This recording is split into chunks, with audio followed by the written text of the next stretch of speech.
Hello दोस्तों, मेरा नाम है विनीत दलोदिया और आप मेरी ट्राई जर्नी को देख रहे हैं। आज कल मेरा थर्ड वाला किड भी आ चुका है और आप मेरे बालों की कंडीशन देख सकते हैं। लेकिन अभी मुझे मिनॉक्सिडाइल लगाते लगाते लगभग एक महीना होने वाला है और अब मेरा हेयर फॉल काफ़ी पीक पर है। मेरा हेयर फॉल काफ़ी ज़्यादा बढ़ गया है जब से मैं मिनॉक्सिडाइल यूज़ कर रहा हूँ। अभी अभी मैं नोटिस कर रहा हूँ इस चीज़ को कि मेरा हेयर फॉल काफ़ी ज़्यादा बढ़ गया है। तो ऐसा नॉर्मली होता है। मैंने डॉक्टर से कंसल्ट किया था।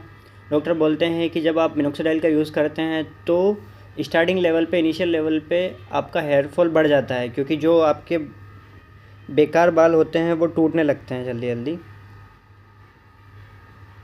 तो वो बढ़ जाता है। तो ये घबराने वाली बात नहीं है, ये अच्छा है अगर आपके बाल टूट रहे हैं तो। सो बने रहिए मेरे वीडियो के साथ में और आप देखते रहिए मेरी ट्राई की जर्नी को। Thank you.